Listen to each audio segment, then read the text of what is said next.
Okay, well, thank you so much, everyone, for taking an hour out of your day to join us today. And we'll go ahead and get started. So my name is Tyann, and I am the only TEAM-CBT therapist in Oklahoma right now. And my friend Dan Prine is joining us from California. He's a level 3 certified TEAM-CBT therapist. And we will be talking all about empathy today. And just a quick review of what TEAM stands for those who are new to the webinars. T is for testing, where we really encourage measuring people's symptoms. So we can really hold ourselves accountable to make sure the tools that we're using is really helping our clients feel better. And so even if you're not using the Burns Brief Mood survey, I've encouraged people to just measure people's symptoms by asking them, where's your depression and anxiety today from 0 to 100 before and after every single session. And that alone will allow you to see your effectiveness level in helping to treat them. We talked all about agenda setting. Oh, I spelled team wrong. That's embarrassing. Okay, so the E is supposed to be above the A. I don't even know how that happened. I created this pretty late last night. It was my daughter's 3rd birthday, so we went to a water park and I stayed up late. And so this is what happens when your brain's messed up and you're staying up late. So it's TEAM, and the E is what we're going to be focusing on solely today. And truly, we're just scratching the surface. It's taken all of us, several years to continue to learn these tools and get them down. And agenda setting, I went over that with Heather the whole last webinar, so I'm not going to go into that, but it's mainly kind of the heart of TEAM-CBT, where we look at resistance and focusing on various tools to help to melt resistance away, to bring it to conscious awareness and then melt it away. And then in TEAM-CBT, we have over 50 basic methods, but Dr. Burns is writing his newest book, and it's going to have 101 methods that will really help people overcome their symptoms there. Okay, so that's just a quick overview. And so when we talk about empathy in TEAM-CBT, we're talking about the 5 secrets of effective communication. And this is so crucial, as if you were here in the last webinar, we're talking about with therapy, there's two routes in any session. So there's the supportive listening route, and then there's the active work route. And when we're doing supportive listening, it's very important to weave in all 5 secrets. And just a heads up, these secrets are going to seem kind of simple initially, but they are truly, really hard to master and put into practice consistently. And even when you have it pat down with one client in a certain session, it may not go as well in a later session. And so to be a little bit vulnerable and to bring the tools to life, I'm going to share with you one criticism that I received from a client a few months ago. And this is why I love the evaluation of therapy session. That's part of our testing, where we measure how empathic is our clients perceiving us. And in one of the critical feedback, my client said, you interrupted me several times, and it made it a bit hard for me to focus, even though I know you were trying to reassure me by saying, that's really normal to experience. A lot of my clients go through that. She said it was still a little bit hard for her to focus, and so it's a little bit embarrassing, but to be honest with you, we all will continue to have empathy errors from time to time, and this is why it's important to really recognize the errors and then to see where we went wrong so we can use the 5 secrets again. So I'm using that example to bring each of these tools to life for you on how I would use the 5 secrets with her and how I did do it and how it really helped us to get closer. Okay, so the 5 secrets, this is just a quick overview. It's disarming, and then we're going to go over with you what each of these are and what the common errors we all make. Okay, so it's disarming. Empathy is kind of the therapy 101, which is what we learn in grad school. I feel statement, stroking, and then inquiry.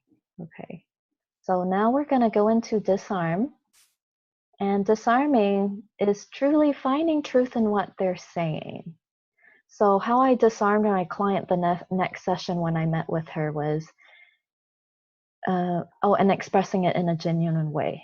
So what I said to her was, I noticed in the evaluation of therapy session, in the feedback form that you put that I had interrupted you several times and it made it hard for you to focus. And when you find truth in what they're saying, it kind of hurts a little bit. It feels maybe a little bit embarrassing. And Dr. Burns even calls this step the step that kills your ego, because sometimes it feels a little bit painful to go there. But I told her, looking back, you're absolutely right. And I really did interrupt you several times, and that made it hard for you to focus. And it feels even a little bit embarrassing to look back and see my errors. But the finding truth statement was, you're right. I did do that. Looking back, I did interrupt you several times. And then these are the common errors that we make, and I'm going to hand it off to Dan. And Dan, would you like me to uncover one at a time or just put them all out there? Oh, why don't you just put them all out there? Okay. I think that makes it easier. One, I think Tyann hands off the common errors to me because I'm so good at them. And I'd just like to, as kind of an overview on the 5 secrets, there's a couple common errors that many of us make, especially when we're first learning, is we present the 5 secrets in a certain order, and we tend to teach them one at a time. And for years, I had the impression that you were supposed to do them in the exact same order. And I've learned that learning each specific skill is a challenge in and of itself. And then the real challenge comes when you put them all together and there is no specific order they have to go in. And when we practice, we may try to practice using all 5 secrets. However, in real life, sometimes only one is necessary. I found that many times just a really good disarm can de-escalate a situation and help you get the results you want to get closer to somebody. Mm-hmm. So it's just a clinical feel and a skill that you'll get in when to incorporate all of them and when to just use some of them. Yeah, and what Danny is saying is really important, because the analogy for the 5 secrets is it's very much like keys on a piano. So initially you're going to learn the basics and how it goes in order, but to really make it sound like music to the other person's ears, it's going to have to come off more naturally and not so robotic. And that means we may mix the orders of the secrets, or we may just use a couple, where sometimes less is more. So that's a great point. One of the most common errors with disarming is that a person will be thinking, well, I know I'm supposed to agree with them, but they're totally wrong. So starting off your sentence with something, well, I can see how you would think that I had been ignoring you, and you just don't finish the sentence, but really I wasn't. And that's a real common error.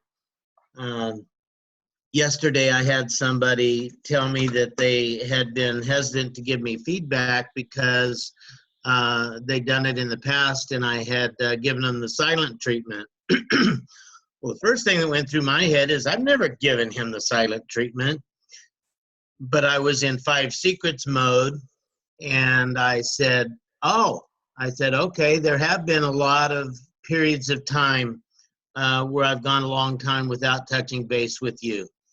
And that was the truth in what he said, even though I had my own truth that I privately was being felt defensive. But the disarm is finding the genuine truth that you can agree with somebody else. And the genuineness is the key. And when you first start learning to do this, you're going to get accused of just using a method or sounding technique-y, or just trying to manipulate, because it's difficult and it's a skill that has to be practiced. and then it will become more natural.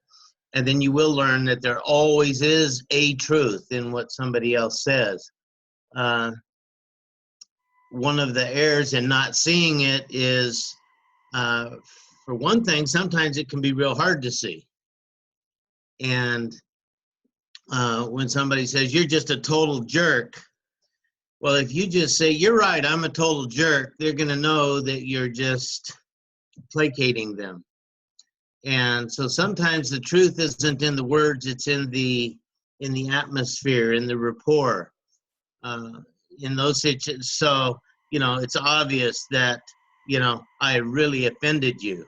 That would be the truth in a statement like that. Getting defensive with the yeah, but. Well, that's true, but really I just didn't call because my phone was down for 3 weeks.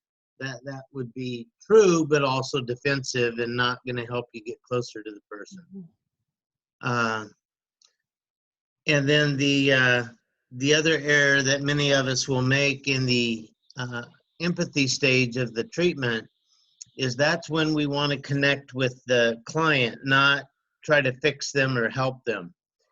And when they're venting and talking and we're wanting to get closer and empathize, it's tempting when there's a blatant cognitive distortion or thinking error to point that out. And it's hard to disarm it and not reinforce the errors in their thinking. So being careful not to challenge the person's thinking processes or their factual accuracy or not. Those are just some of the common problems with disarming. Yeah, thanks, Danny. And Angela's writing in the chat. She says she finds herself attempting to use the 5 secrets even with comments on her blog or Facebook posts.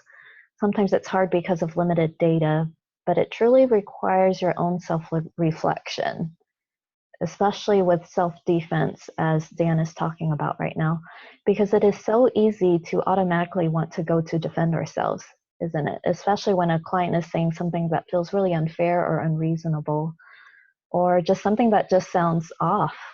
Like, I can think of the example of like, an error I've made in the past was a client who just kept like picking up strays, like not animals, but like her kids' friends, her kids' classmates who just didn't have food or a home, and she would just gather them up in her house. And you may initially want to challenge that, like, you got to take care of yourself. But with TEAM, we actually do the opposite. Like, yeah, it would make sense that your heart goes out to them, and it's just so hard to not go there and really kind of see the truth from their lens. Okay, we're going to move to the next one.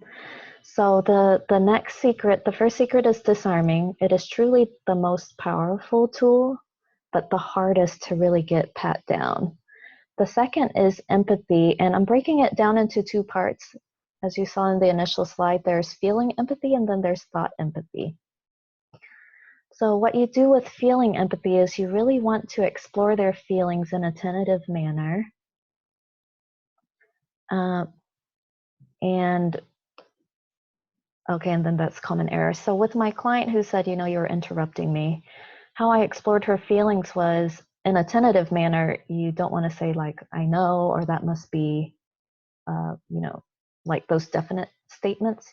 You want to say something like, and looking back, I'm trying to put myself in your shoes, and I wonder if that was just somewhat annoying or possibly even made you frustrated or upset with me when I was interrupting you like that.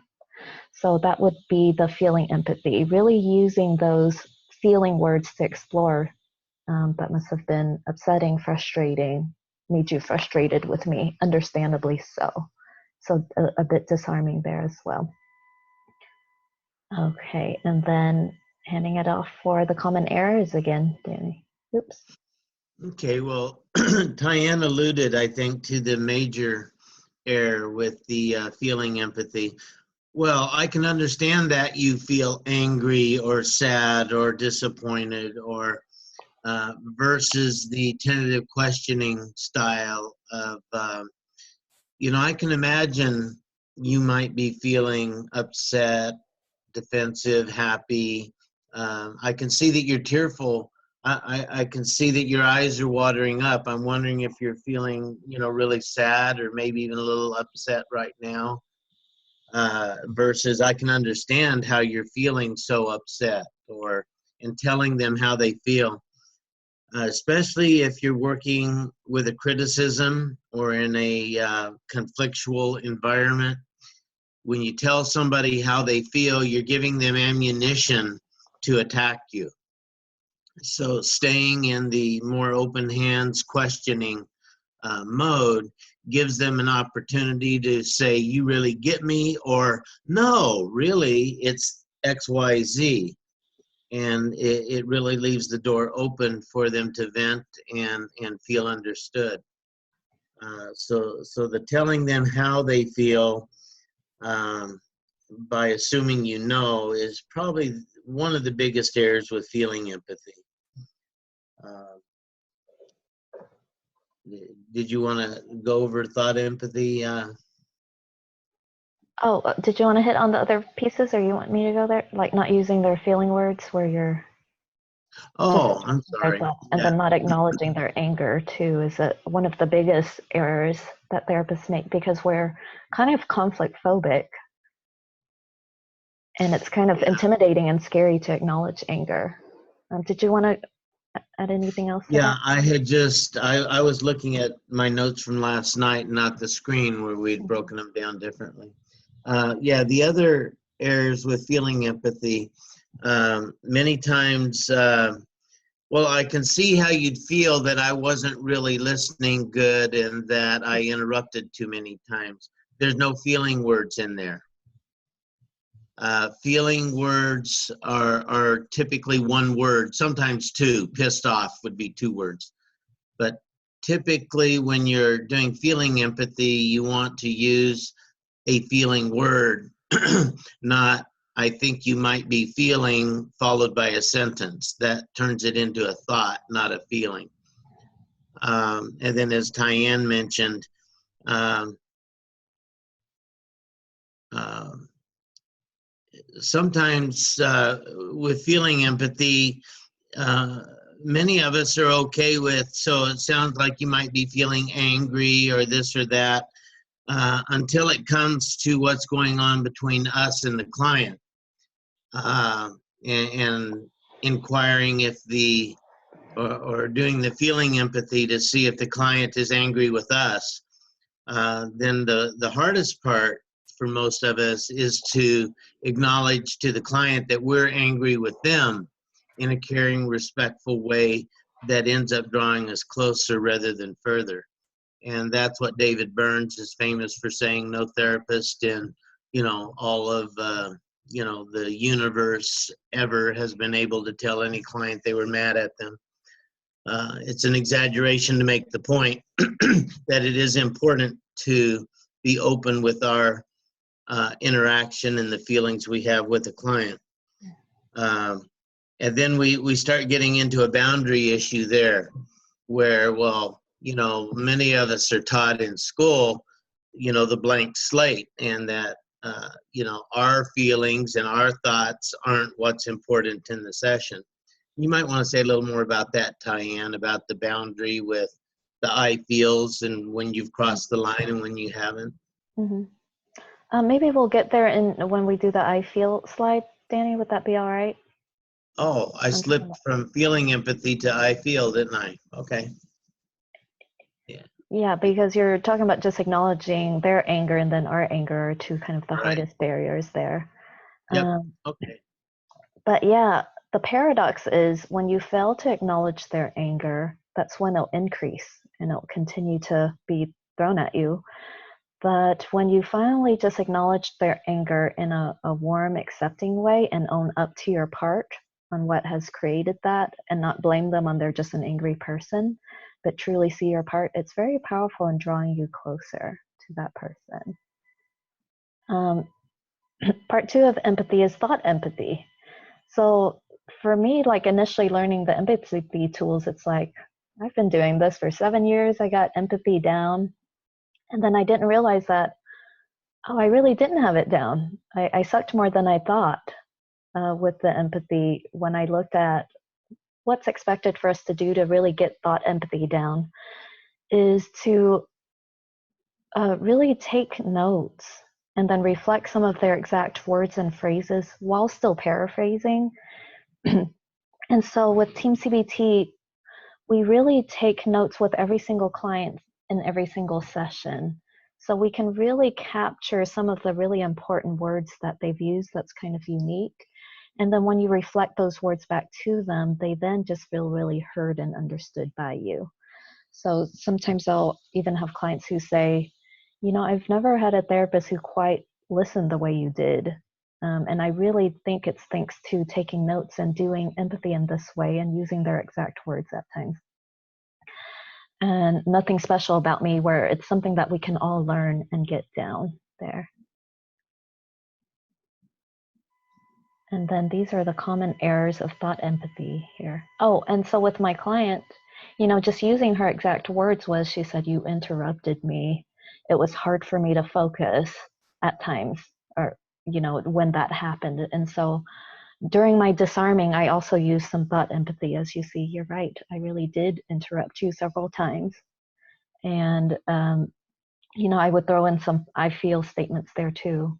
But that made it hard for you to focus. That would be the thought empathy there. Okay, you want to hit on the errors, Danny? Yeah, the errors come in where it can be confusing sometimes when we say use some of their exact words and phrases, but don't parrot, just paraphrase, and that can seem contradictory. What we're saying there is when a person uses an expression or a unique phrase like, well, that was just water under the bridge, I put a little star by a phrase like that when I'm taking my notes because I want to come back and be sure to use those exact words when I repeat it. Because if I interpret what they mean by that was water under the bridge, and I come back with, so you're saying just let bygones be bygones, that's not what they said. And it may seem like it's the same to me, but it could have very opposite meaning to them. And even more than that, when they hear their words repeated back to them, they feel understood and they do feel heard. Some people have said, well, you know, I just don't think my clients will appreciate me writing the whole time while they're talking and they won't feel listened to. And I've had the opposite reaction, that by writing and by being able to give them back exactly what they've said in certain with certain phrases and words, they seem to feel more heard and more understood. I love it when my daughter calls to vent, and she can't see me, and I'm on the other end of the phone writing like crazy. And at the end, God, Dad, you're so empathetic. And I'm thinking, wow, you know, a good thing that I can do this writing. Because my memory doesn't work well at all if I try to do it without writing. And then giving interpretations, that's where maybe you haven't taken good notes, or something they've said in your mind, it means one thing, but for them it means something totally different. And that's where paraphrasing and not parroting, but staying right with their context is really important. Usually on thought empathy, if you get it wrong and you check it out with them, they'll let you know right away that you misunderstood them. People really do want to be understood. Mm-hmm. Yeah, that's good. Okay, so it was disarm and then empathy, which is feeling and thought empathy. So the third secret is I feel statements. And this is where Danny is talking about we're trained in different ways. And a lot of times, especially like traditional psychoanalysis, we're really taught to be a blank slate and not self-disclose. But in Team CBT, I feel like this is kind of the relational part, the Rogerian part that's combined into team that just makes it so warm and beautiful, is that you really want to let them know that you're human too. And sometimes it may be very connecting and crucial to self-disclose your here and now feelings with what they're sharing with you. So if it's making you sad, what they're sharing, it's like, I'm just finding myself feeling really sad and heartbroken for what you've been through. That feels really connecting because they see that you're a human being with feelings too. And so with my client, self-disclosing my feelings was, after reading your evaluation, your feedback form, I felt kind of embarrassed, but at the same time, just really um, excited and looking forward to talking to this with you so I can correct my errors and something along those lines. So just sharing some of the embarrassment, but kind of positively reframing that she was able to give me this honest feedback, and then I could really grow from it. And I was truly excited about that. And I can honestly say from that point on, with every single client, I became even more aware of listening better and not interjecting statements that I thought was helpful in normalizing their feelings, but was interrupting or cutting them off. Because initially, to be honest with you, I was pretty defensive. I was like, me interrupting, I'm like the best listener ever. But really, there's always a grain of truth, if not a mountain of truth, in any criticism that's thrown our way. So sharing our feelings with it can be pretty powerful. These are the common errors here. And I'm going to hand it off to Danny. And we talked earlier about the importance of when you're like playing the piano, you don't have to use every note every time. And I'm not a musician, so I don't know how far that analogy goes, but especially when a person is first starting to use the 5 secrets and employ them, and you get comments like, well, don't give me that David Burns bullshit. I've had that in interaction with my daughter. Don't give me that David Burns 5 secrets stuff. And I shared it with David. I said, what'd I do wrong? And we role played it. And he said, you left out I feel. He said, you can do the other 4 perfectly. And especially when there's criticism or a conflictual context, when you leave out the I feel, it makes all the rest of it sound ingenuine and not authentic. And that by being willing to be vulnerable with your own feelings and throw in the I feels, especially the softer I feels, frustrated and mad come easily to some of us, but sad, disappointed, hurt. When we can expose ourselves with those I feels, it makes our disarm and our stroking and our feeling empathy and inquiry come across as genuine, coming from our heart, not just a technique that we're trying to use to manipulate with. So the most common error with the I feels is forgetting to use it, which would include not using a feeling word. Well, I feel like you just don't understand me. Well, that's not a feeling, that's a thought. So being careful to use a feeling word and not just a thought.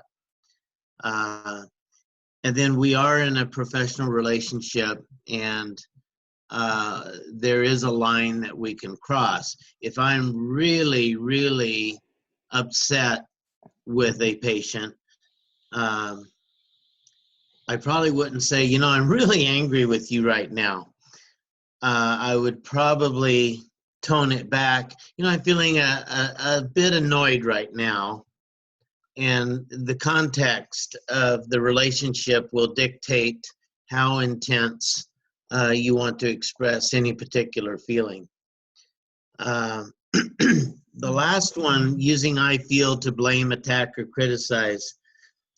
That one gets a little bit, there's some real fine points here. When you're telling somebody, I'm really excited for you, Then you can finish the sentence. That's a positive feeling. I'm proud of you. I'm excited for you. I'm so happy that you, and then you can describe, had such a good interaction with your wife and things turned out well and your parenting turned out good. And when you give a thought behind the feeling, because it was a positive feeling, it turns into stroking and works well. When you're telling somebody something like, I'm really a bit annoyed with you right now because you keep interrupting me every time I start a sentence, uh, explaining why you're feeling upset or annoyed or angry will sound either critical or defensive. So when you're expressing a negative feeling in a conflictual, strained relationship, refraining from explaining why is a wise thing in the I feel moment. When it's a positive um, feeling and explaining it can turn into stroking. And as you get more familiar with the secrets and the I feels, you'll learn how to blend them. And when, because there's always that gray area of when you do want to get into explaining why you feel the way you do. And I refer to that as more in the seventh and eighth innings of the interaction. That initially it's all about them and being sure they feel understood and heard. Mhm. Yeah, that's great. And then our fourth secret is stroking. And this is where we just work to really convey warmth and respect, even if we're upset with them. And it's truly, I love stroking because it's truly allowing yourself to look for the good in them throughout the session. Because I feel like in therapy, we're almost trained to look for the pathology and what areas we need to work on, what areas we need to fix. But with stroking, it's forcing us to look for what's good in them and really express that and convey it with warmth and respect and be really genuine about it. And so with my client who gave me the criticism, seeing the good in her was just, I appreciated you just being really open with me. And your honesty allows me to just make sure I work through my errors and that we can get closer and do some really effective work together. And so those are just the stroking statements that can just be so powerful in connecting with them.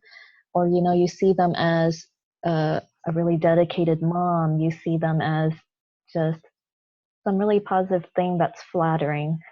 And we all love compliments or just warmth from another person. And our clients will appreciate that too, that you see good in them instead of just the areas that they need to fix in their lives. Okay. Okay, and these are the common errors here. Generic and not genuine. Those are, we could have even separated those out. Stroking for the sake of stroking. If you're clicking off in your mind, well, I haven't done all 5 secrets because I haven't done any stroking, and just coming up with something that sounds good. We all have bullshit detectors, and if it's not genuine, people are going to know it. They're just going to feel it, and it'll undo all the other good work you've done.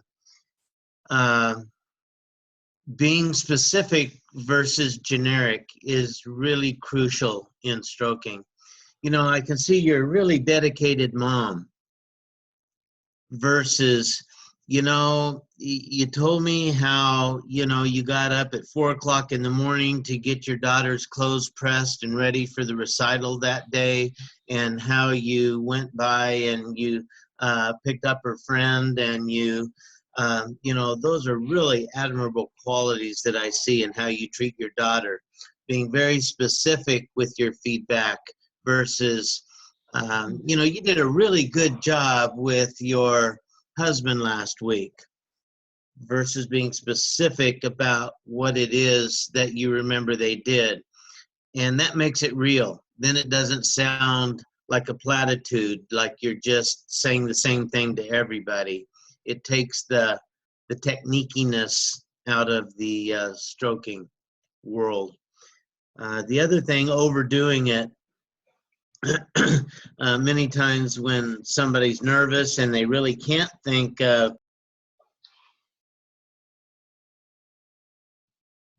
Oh, Danny, you just got muted. I don't know what happened there. Okay, I'm unmuting you.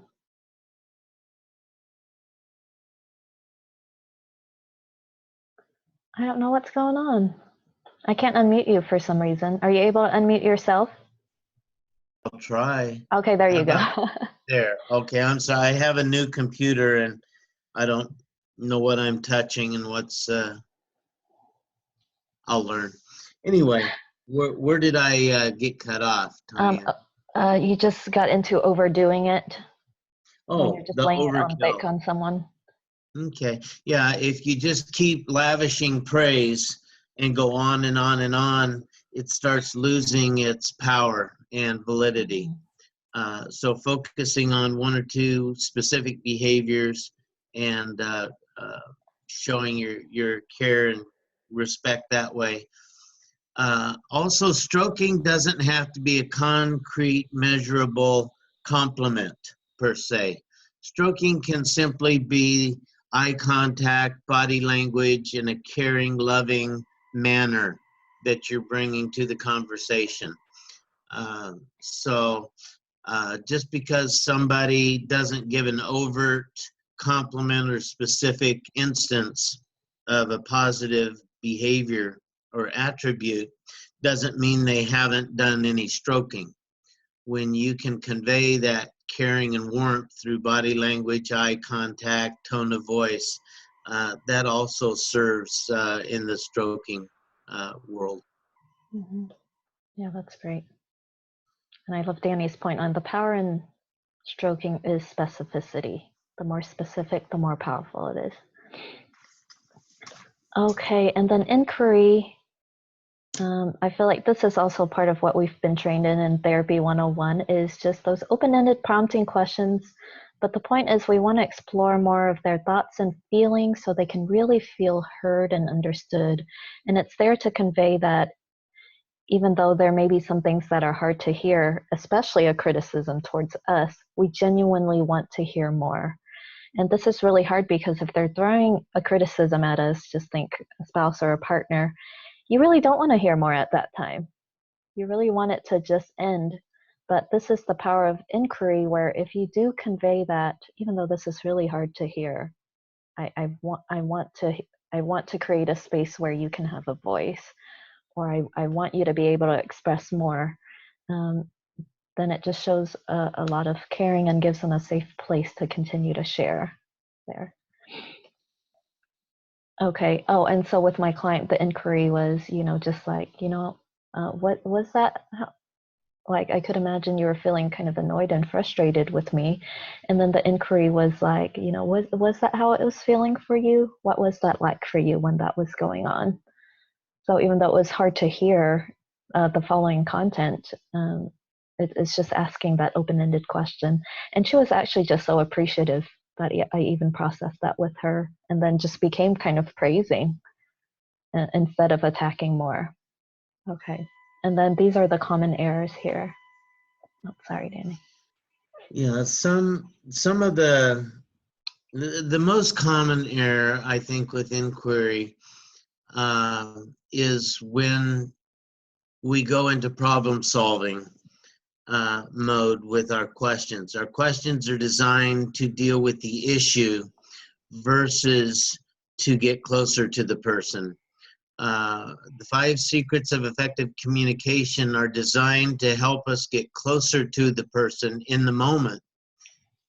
Once that's happened, that's innings 1 through 8. Once you've got that connection, then the problem solving is usually either already done or very simple to do, because usually the problem isn't the problem.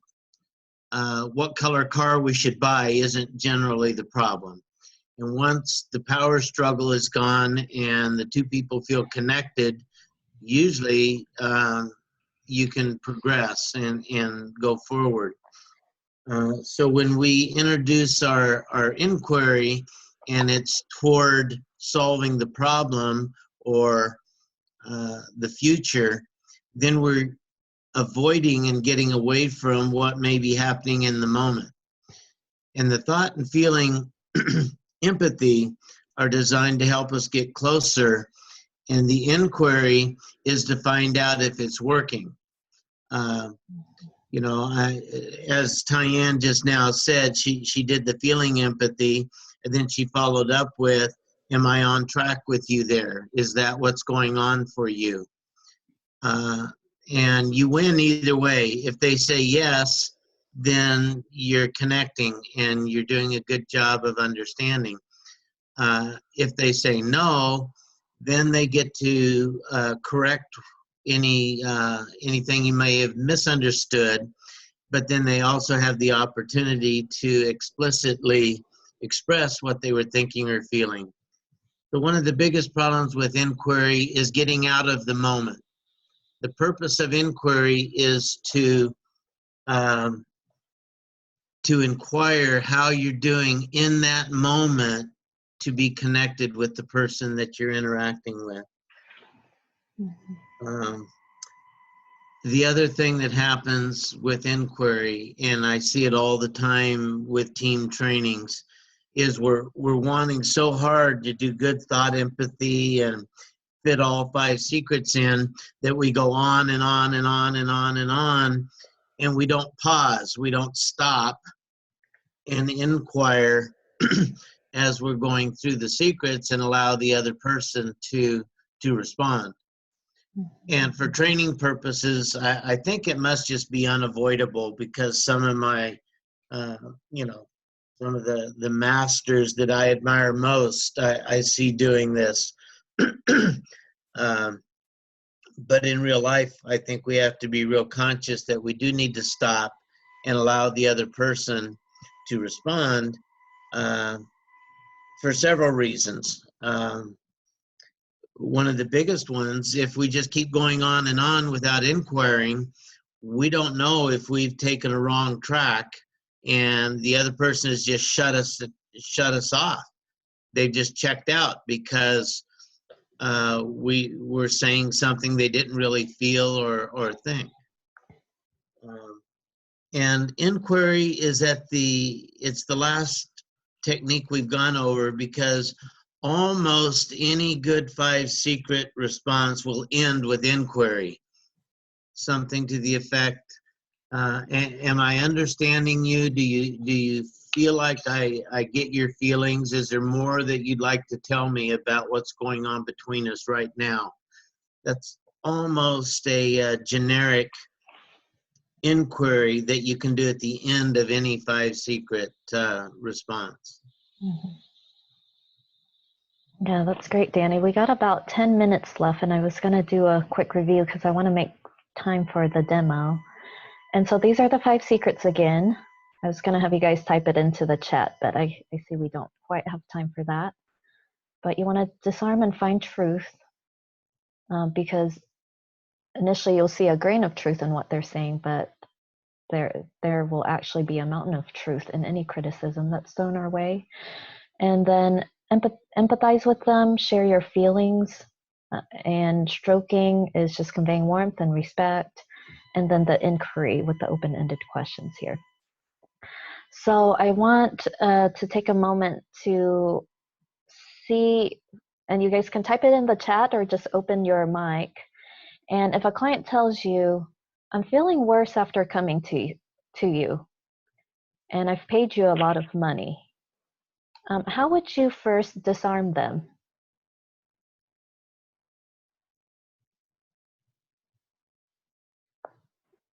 By finding truth in what they're saying.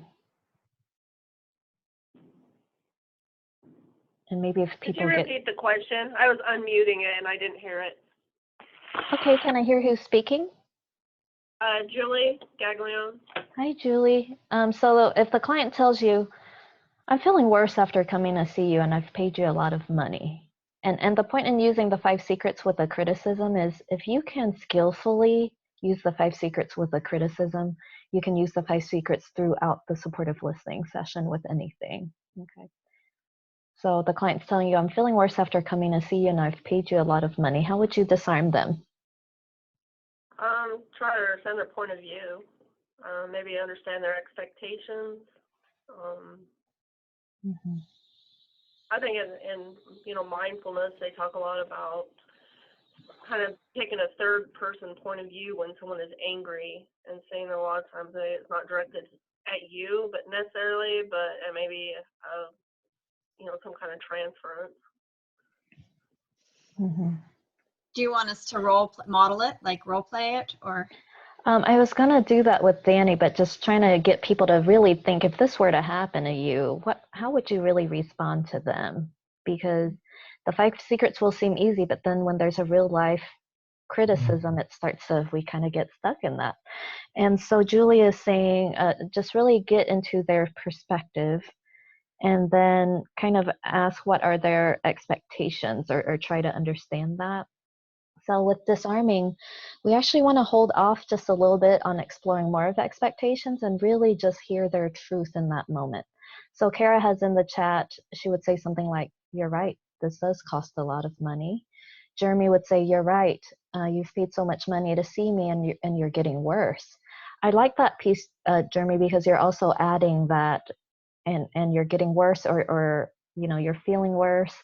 And I would even use something along with the measurements. I could see in your measurements, or you're telling me, your symptoms really aren't getting better, and I am seeing that. And so it's not just about the money part, it's also about their symptoms there. And it does cost a lot of money. A lot of therapists will ignore that part because it's uncomfortable, but we really want to disarm all of it. Okay. And Jeremy's doing a little bit of more skillful feeling empathy and all of that there. Angela took the words right out. He stole your words, huh, Angela? Yeah, kind of disarming both pieces there. Danny is saying that's excellent. And then we'll go a little bit more with the feeling empathy there, with which Carrie is getting into. Beisha, hopefully I'm not butchering your name. She's saying, I'm sorry I made you feel worse. You're right. I should not have charged you so much. What can I do to make you feel better? Okay, I have a couple of thoughts for that one. Let me see how much time we got for a demo. Okay. Beisha, I like some of the components there on, you're feeling worse, you're acknowledging that, and therapy is expensive. At the same time, again, we want to stay away from the problem-solving questions, like what can I do to make you feel better? Right now, they just kind of want to feel heard and be in the moment with acknowledging they're probably feeling a bit angry or upset with us, and we really want to connect that and disarm them. And so the thought empathy is, they didn't really say you made me feel worse. They're saying I'm feeling worse. So we could disarm by saying, from looking at your measurements, I am seeing that you are feeling worse. And you're right, therapy is expensive. Instead of, I shouldn't charge you so much because we're going to charge them whatever we want. But you're right, and you are paying me a lot of money. So kind of using their own words a little bit more there with the thought empathy. Okay, so that was disarming. Several of you already went into thought empathy, but it's really kind of crucial to use their exact words. So yeah, you're right, I do see you feeling worse, and you are paying me a lot of money, because they're not saying you shouldn't charge me so much. They're saying, and I'm paying you a lot of money. And then as Kara is saying, with the feeling empathy, then I could imagine, because she's not saying, and this must be angering you, or you shouldn't be so angry with me about this, where we'd get defensive. I could imagine this is frustrating for you, that you are feeling worse after you leave, right? So that's feeling empathy. What else is next after that? We did disarm, thought, and feeling empathy. So we want to do I feel statements. What would be a skillful I feel? Thanks, Vaisha. I appreciate you participating. What would be a skillful I feel statement that's not too much and overwhelming, but that's human and connecting for them? And you can just open your mic if you're comfortable with that. Angela. I feel frustrated and a little bit sad too, because I can see that you're not improving, and I'd like to work further with you on that, but I'm going to on too much. Sorry. But yeah, I like that. Like I'm feeling a bit sad and frustrated too when I see you feeling worse, right? That's connecting, because you do feel sad hearing that. Maybe it even feels a bit bad as well. And Jeremy, that go was a ahead, Danny. perfect example of how you could express a negative emotion with an explanation behind it. That was beautiful. A nice exception to the rule. Yeah, that was good, because it felt disarming. Mm-hmm. Jeremy is saying, I feel sad when I hear you say that, and even a little bit ashamed. Yeah, like it's my fault. Maybe so. I feel sad to see you feeling worse. I feel a bit let down that you're feeling worse. Yeah, you could say, and I'm disappointed. I've been feeling kind of stuck too, something along those lines. But I like sad. Feel kind of bad about that, and yeah, those are great. And then stroking. Oh, Angela's giving Kara a stroking here. She said, "Very nice, Kara," on how you shared your feelings there. I'm feeling a bit let down, and that you are feeling worse. Yeah, it's a bit disappointing to see that. And then you could use some skillful positive reframing as you're talking about this conversation. It's an opportunity for us to really get back on the right track, right? Feeling concerned. Yeah, that's great, Anna. Uh-huh. Okay, and then stroking, just because we got about 5 minutes left. Just a couple of thoughts on stroking, and then I want to do a role play with Dan to bring this to life as well. Stroking, Angela saying, word to everyone, be careful of you. It can sound like it's the client's fault. Mm-hmm. Okay, kind of like that you're feeling worse, Angela. Is that what you're talking about there? Well, I was thinking of times where, like, I know I have to catch myself. So I might say, well, I feel bad, that you feel like you're not feeling better, sort of thing, where you kind of put it back, that the client is feeling something. Boy, I'm not explaining that very well. Sorry. I don't want to take up your time. Yeah, but kind of be cautious with kind of blaming language. That ultimately is kind of saying you really shouldn't feel that way, right? Okay, Jeremy is saying it really shows how much you want to improve, right? So that could be a stroking statement there. Okay, does anyone want to be vulnerable and share one hard thing that a client has said to them? Because I've shared with you several of my errors there. And then Danny and I are gonna role play how we would use the 5 secrets with them. Yeah, Kara, I appreciate your honesty and how you're feeling. I appreciate you being transparent. That's great. Okay, Jamie said, my client said I was being robotic. Oh, that's a great one. Great criticism. Danny, you want to go first in demonstrating the 5 secrets, or you want me to go first? Thank you, Jamie, for the great example and being vulnerable and sharing that. Well, I would love to give it a shot first, Tyann, so that I can make all kinds of errors that you can let everybody learn from. Okay. All right. You're absolutely right. It's sounding robotic, probably because I am being robotic. I'm learning these new ways of communicating, and I can feel myself kind of stumbling, and guilty as charged. I really appreciate you bringing it to my attention that it's sounding robotic, and I'm feeling a little embarrassed, but also encouraged that that it's coming up between us, and I'm wondering, if that doesn't feel a little bit. Doesn't feel a little like you're being discounted or discounting or maybe offensive, that you would just be,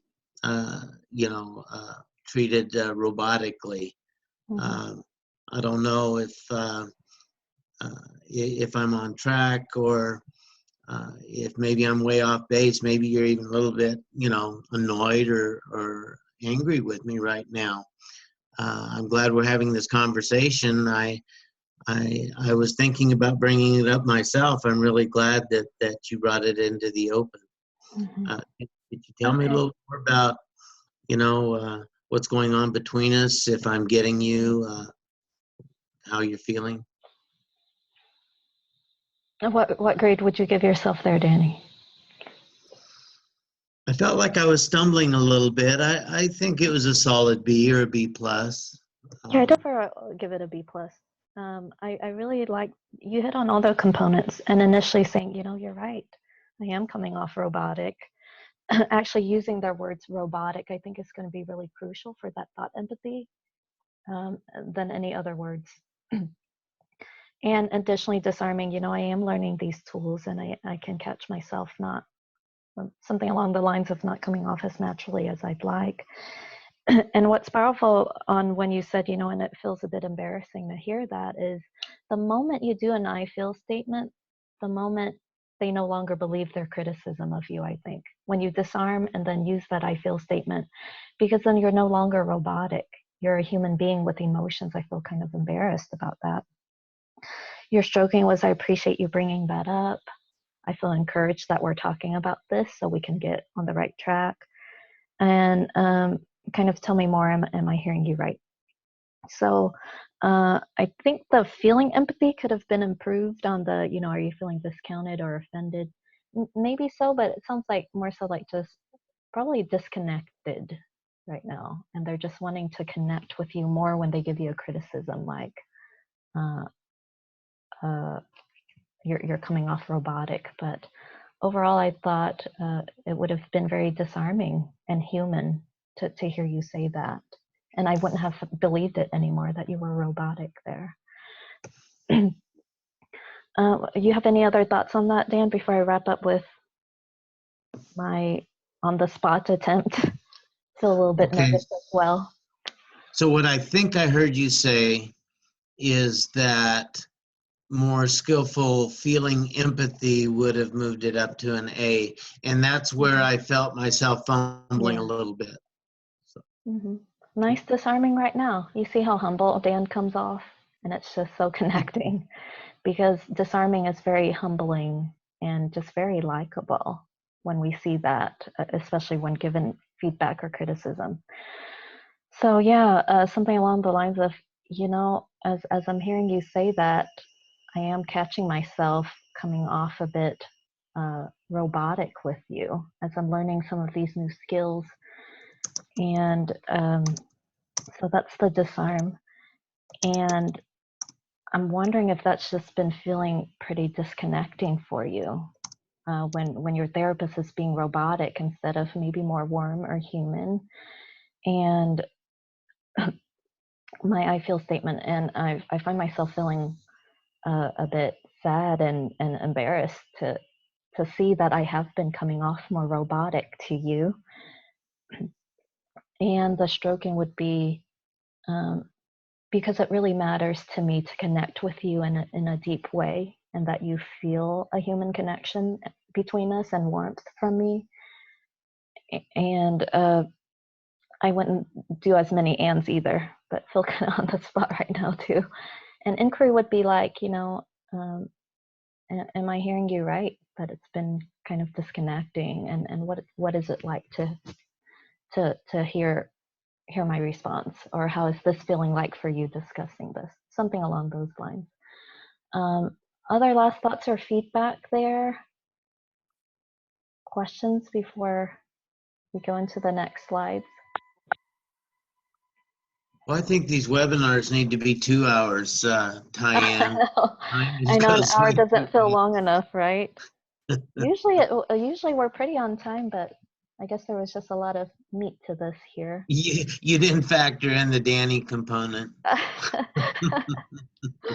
Well, I'm okay. gonna have to go. I've got to go see a client. Okay, yeah. If we want our CEU, how do we get that?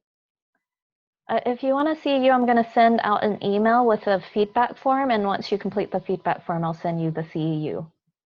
Oh, okay. And just So make you're sure just when gonna use you, the emails that we yeah, signed up with. yeah, Okay. I exactly. So appreciate it. just Thank make you. sure that you enter your name when you log out, so I know you have the full time here. Thank you for joining us, and Okay. whoever Thank needs you. to go is welcome How to. do I log out?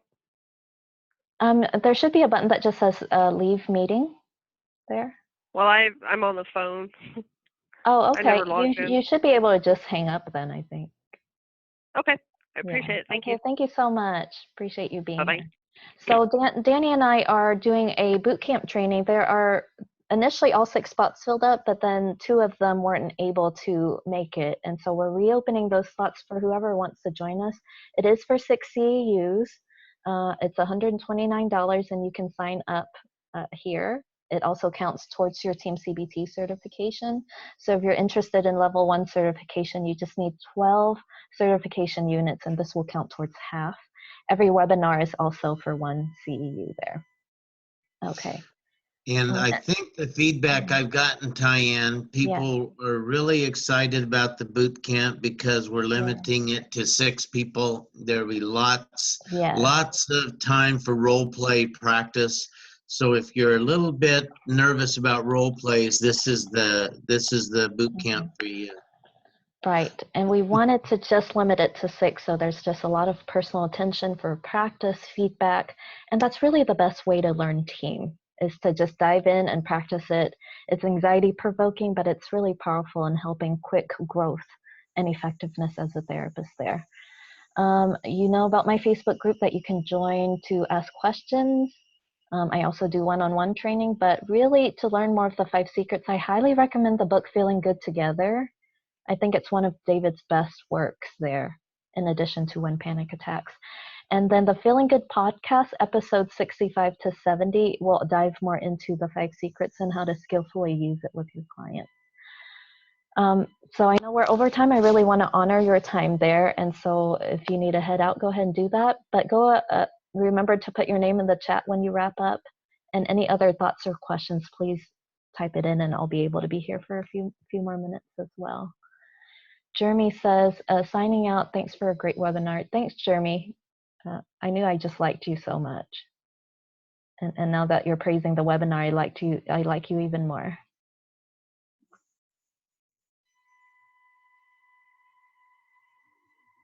Okay. Again, any other thoughts or questions, just let us know. Okay, thanks, Jeremy. Jennifer signing out. Thanks, Jennifer. Anna, awesome webinar. Thanks so much, Anna. We never quite know how we do, so we really appreciate the feedback. The name of the Facebook group, Miliana, the easiest way is just to go on my training page, teamcbttraining.com/resources, and then there will be a direct link to it. And then you can just ask questions. It's for people who, you know, a lot of Oklahomans aren't on the listserv, so you can ask questions about the training and get clarification on things. Leslie, thank you so much. You're learning so much from us. Oh, that's awesome. Okay, she's signing out. Thank you. Thanks, Maliana. Maliana joins us all the way from Sweden. We're so honored to have her. Oh, here we go. Okay. Oh, she's loving these trainings with us. Thank you so much, Maliana. So honored to have you here, truly. Okay, well, I guess I need to stop the recording.